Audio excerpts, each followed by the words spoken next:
Hi, I'm generic YouTube movie voiceover guy, and I'm here to tell you why Spirited Away is the greatest animated movie. No, the greatest film. No, the greatest thing ever. Act 1. The funny frog people. And that is the video that I would make if I was a sane, functioning member of society, but unfortunately I'm not. I'm a deranged sociopath who thinks that beloved Studio Ghibli film Spirited Away is just pretty okay, like a 5 or 6 out of 10. And I got two main reasons for that. Let's get into it. What is up, the local ankle biter? My name is William Kitten. Yes, that's my real last name, and I'm wrong. I know that. Everyone and their moms, dogs, dog walkers, dog's mom loves this movie to pieces, and I am the only person who's ever had anything bad to say about it. Seriously, I searched for other Spirited Away criticism online to help write this video, and all I got were listicles that said things like, oh, it's too scary because of the pig people, and oh, it's too genius for its own good. You probably wouldn't understand it anyway. Like, those are not actual criticisms. So this is gonna be less of a Spirited Away objectively sucks video and more of a here's the perspective of a guy who didn't quite get it and here's why. So the story starts with our main character Chihiro and her family wandering into what they think is an abandoned theme park. But then ghosts start showing up almost as if they've been spirited away. And Chihiro's parents get turned into pigs. Alright, turn it off, it's too scary! Chihiro meets this mysterious boy named Haku who gets very close and personal very fast, and he tells her that she needs to go get a job from the Boilerman Kamaji at the Ghost Bathhouse, or she'll be turned into a pig too. He warns her that Kamaji may try and turn her away or trick her into leaving, but she needs to keep asking for a job, and under no circumstances should she give up and stop asking. So she goes to the Boilerman and he says, "Bah humbug, I don't need any help, go ask someone else." And she goes, "Okay," and leaves. Huh? So she ends up signing a job contract with Yubaba, the evil witch who rules the bathhouse, and that's that. We're off to a strong start. We've established a colorful, interesting world, and a main character with a clear goal: save her parents from getting turned into bacon and escape the spirit world. I wonder what steps she'll take throughout the course of this movie to achieve said goal. Naturally, she has a master plan. First, she does a bunch of unpaid child labor for the ghost bathhouse and is relentlessly bullied by her co-workers. Then, she cleans a stinky spirit monster, which is a whole thing. Then, she saves Haku, who is now a dragon, from some evil paper people. Then, she gives the only medicine that can save her parents to Haku, who she just met like yesterday. I guess my parents will have to wait. But I mean, come on, he was dying. It's not like she had much of a choice. And besides, she still saved some of her parents, so it's not a huge deal. And then she gives the rest of the medicine to fat people eating ghosts she just met because it ate too many people and got too fat and she felt bad. I was saving this for my parents, but I think you better have it. Okay. And then she goes to apologize to the witch's twin sister because Haku stole her golden stamp. Hang on. Is it just me, or does nothing actually happen in this movie? Don't get me wrong, Chihiro does do things, just none of them are in service of her actual goal, and the things she does do feel so self-contained, I honestly felt more like I was watching a TV show than a movie. In this episode, she cleans the river spirit, and in this episode, she kills the evil slug that Yubaba was using to control Haku, and in this episode, she takes a train ride to a swamp. You see what I mean? Not only does it feel like a show, it feels like a show that was canceled too early, because it introduces so many concepts that don't actually go anywhere. Ooh, if you don't eat the food of this land, you'll disappear. Ooh, if you don't hold your breath when you cross this bridge, then the ghosts will see you. Ooh, Yubaba has stolen our names, that's how she controls us. None of these are brought up ever again. I understand that I'm being kind of cinema-sinsy with this, like, actually, if Yubaba controlled Haku by stealing his name, then what was the point of the evil slug? Oh, that's redundant.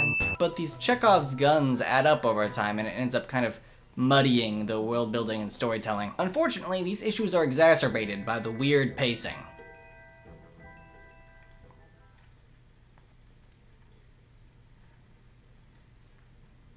For example, the train scene. I've heard so many great things about this scene, how it redefined cinema and brought people to tears with its beauty. And I watched it, and it's just Chihiro taking a train for 3 minutes. nothing happens. Is that the point? Am I missing something here? One of the first things they teach you in film classes is that you don't always need to show your characters going from point A to point B. You don't need to show them stuck in traffic or getting gas. You can just cut to them at their destination. But Spirited Away constantly breaks this rule. It's about a 2-hour movie, and at least a quarter of that is just characters walking places, usually without dialogue. Now, Hayao Miyazaki, Mr. Studio Ghibli himself, is not stupid. He knows this rule, and it's obviously an artistic decision to ignore it. But just because it's artistic doesn't mean that I have to like it, and I don't! I think it makes a lot of sense in the first half because they're still establishing the main setting and showing off all the cool ghosts. But in the second half, I don't really get it. The part where they're following a lamp into a swamp for 2 minutes straight actually had me spacing out. But this might just be a me problem. Maybe I just need Subway Surfers gameplay on the side to keep me interested. At the end of the day, the only reason Chihiro escapes with her parents at all is because freaking Haku made a deal with Yubaba behind the scenes while Chihiro was off doing something unrelated. And this is more subjective, but since Chihiro's development is supposed to be all about her becoming more independent, I think it's kind of lame that Haku ends up solving all her problems for her. But then again, who am I to deny the power of love? What's going on? Something you wouldn't recognize. It's called love. Sorry, Chihiro fans, but if I was a Type 91 aerial torpedo, I would sink this ship. Technically, she still does have to pass one final test from Yubaba before she's allowed to leave, which is to pick out her parents from a bunch of identical pig people. Oh, the horrors! I don't really like this being the final challenge either, because it makes it seem like the whole movie was about Chihiro's indomitable family bond, when it definitely hasn't been. She clearly cares about them, but she barely makes any effort to save them herself, and she actively gives away the depigifying formula to pretty much every friggin' creature she meets. And sometimes she even actively decreases her chances of rescuing them. For example, right before the big pig picking test, all of Yubaba's employees and Haku and this big baby are all protesting, saying that making Chihiro take a final test is stupid and she should just be let go. Which, you know, is fair. The pressure is mounting on Yubaba, and then from the distance, Chihiro goes, "No! A deal's a deal, I'll take your test." And like, no, moron! This lady is an evil witch who made you sign away your freedom and stole your name under threat of turning you into a lump of coal. You don't know what kind of rigged test she has set up. Why are you endangering your parents like this? Oh, and speaking of those employees, why do they like Chihiro now? They have been bullying and ostracizing her all movie because she's a human and they think humans are stinky. Literally, in the last scene they were in, they were giving her the gross side eye, and now for some reason they're all cheering and jumping for joy? Are they just happy to get rid of her? In fact, this is a common problem. Nobody in this movie can decide whether or not they hate Chihiro. Zeniba, Yubaba's twin sister, it's confusing. His first interaction with Chihiro went like this. "This is our little secret. You tell anyone else and I'll rip your mouth out." But then the next time they see each other, she's having a tea party and she's calling her granny. Why are you so chummy all of a sudden? Lynn, Chihiro's bathhouse mentor, is all like, "Oh, this kid." But then she pulls her aside and is like, "Surprise, it was all an act. I actually like you." But it couldn't have been an act because she was still mean to her when they were alone. Come on, little girl. You better follow me. Can't you even manage a yes ma'am or a thank you? Get over here.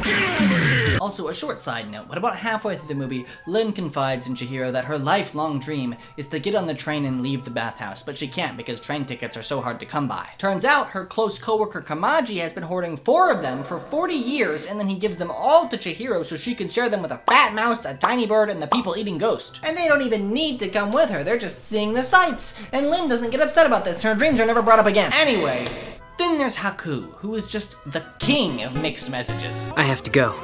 And don't forget, Chihiro, I'm your friend. Don't talk to me. And address me as Master Haku. Here you go. Eat this. You must be hungry. And if she doesn't work hard, roast her, boil her, do whatever you want. Snip, snap, snip, snap, snip, snap! What is up with this guy? Why is he sometimes nice and sometimes evil? Is it because of the slug? Chihiro even brings this up in universe and asks if there are 2 Hakus, and it just never gets addressed. Near the end of the film, the big twist gets revealed. For you see, this whole time, Haku was actually a river.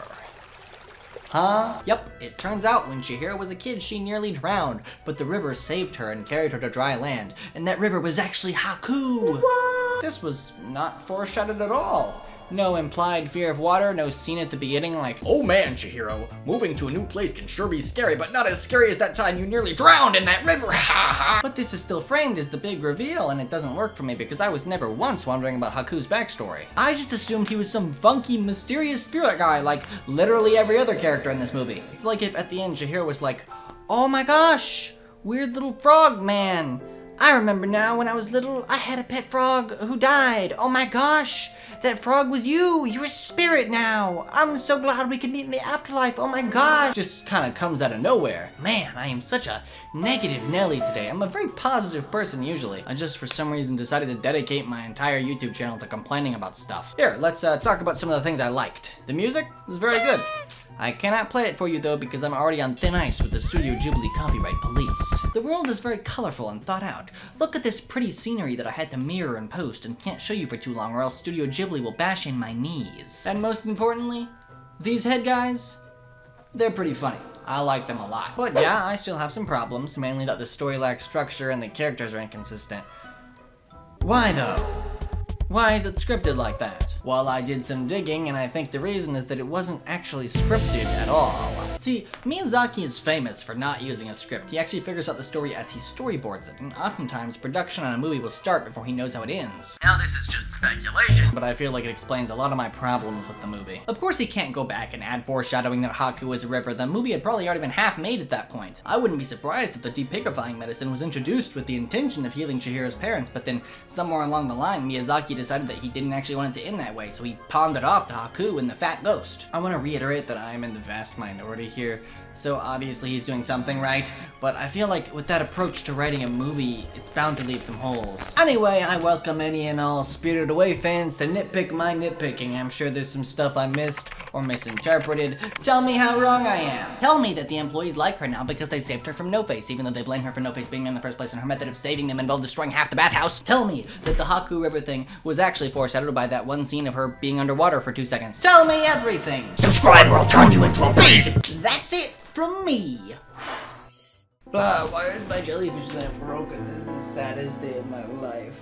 Why are you broken, jellyfish lamp? What did I do to you? It was working so well for a while.